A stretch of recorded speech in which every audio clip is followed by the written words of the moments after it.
रवि शर्मा जी, दिल्ली से।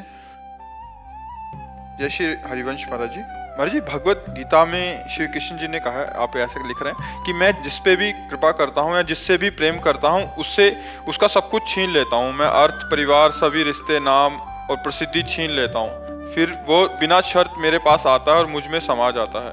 महाराज जी, 1 साल से ऐसा ही महसूस हो रहा है कि सब कुछ बहुत तेजी से हो रहा है। परिवार और व्यवसाय सहित सभी लोग जिनका मैं समर्थन करता था वो बार बार मेरे विश्वास को धोखा दे रहे हैं। ऐसी स्थिति। देखो, ऐसा कोई ना समझे, गलत अर्थ मत लीजिए। अगर गलत अर्थ लेंगे तो कोई भयभीत भी हो जाएंगे। ऐसा नहीं। मंगल भवन अमंगल हारी। भगवान की ताकत नहीं है कि वो अमंगल कर सके, क्योंकि वो मंगल भवन है। अरे वो मारेंगे तो देव दुर्लभ पद प्राप्त होता है। भगवान की ताकत नहीं किसी का मंगल कर सके। जैसे सूर्य की ताकत नहीं कि अंधेरा दिखा दे, क्योंकि जहां सूर्य रहेगा वहां अंधेरा नहीं हो सकता। ऐसे जहां भगवान का आश्रय हुआ वहां अमंगल नहीं हो सकता। तो जो भगवान ने कहा उसे समझना है। जब तक हमारी धन में प्रीति होती है, जब तक हमारी परिवार में प्रीति होती है, जब तक हमारी भोगों में रति होती है, तब तक भगवान से प्रेम नहीं होता।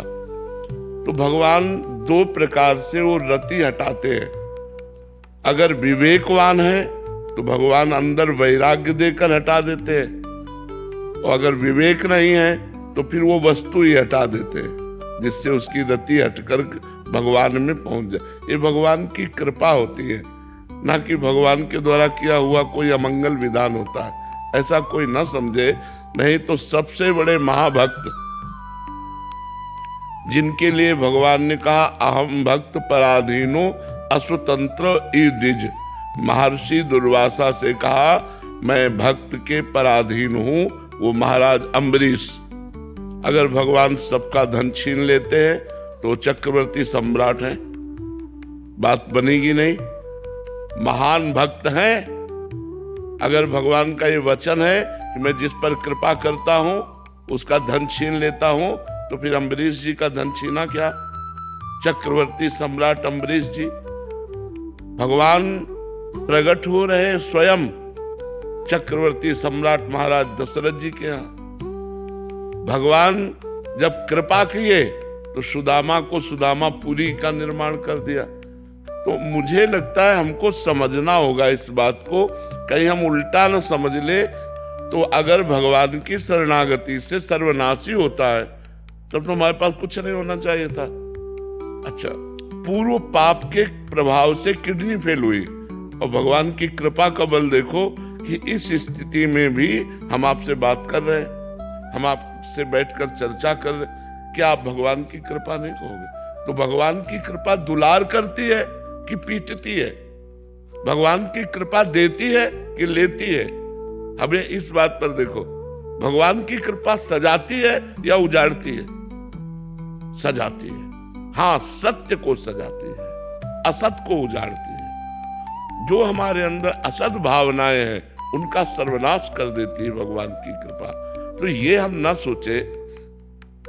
2 प्रकार से कृपा भगवान की तरफ ले जाती है। बहुत अच्छे से समझ लो। जो विवेकवान है उसके अंदर से राग नष्ट करके भगवान की कृपा ले जाती है, और जो विवेकवान नहीं है तो भगवान उसकी उस वस्तु का ही अपहरण कर लेते हैं, क्योंकि नाशवान है, अशाश्वत है।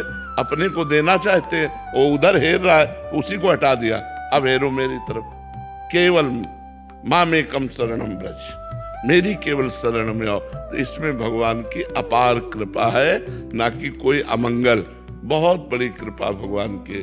अच्छा, व्यापार न चलना, परिवार के लोगों का हमसे प्यार न करना, ये व्यवहार है पूर्व प्रारब्ध का। पूर्व प्रारब्ध।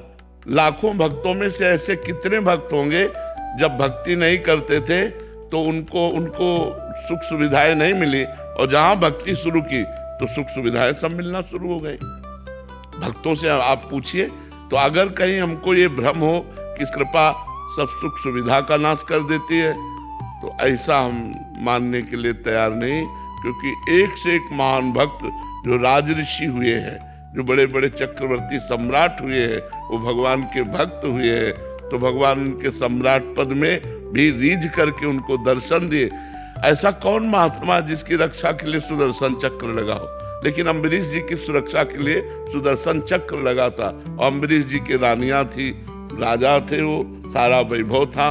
तो भगवान दो प्रकार से अपनी तरफ घसीटते हैं, एक तो विवेक देकर राग का नाश, और दूसरा उस वस्तु को हटाकर अपनी प्राप्ति कराना। ये परम मंगल में भगवान का विधान है। तो खूब नाम जप करो और राजी रहो उसी में जिसमें उसकी रजा है। जिसमें तुम राजी हो उसमें मैं राजी हूं, बस देख लेना, जीत जाओगे, मंगल हो जाएगा। जिसमें तुम राजी हो उसमें हम राजी हैं, ये बात सीख जाओ तो सब मंगल हो जाएगा। आज हमको थोड़ा सा कष्टप्रद जीवन लग रहा है, लेकिन कर हमारा जीवन बड़ा मंगलमय होगा, ऐसा विचार हर भक्त को करके भजन में और दृढ़ रति करनी चाहिए, संशय नहीं करना चाहिए।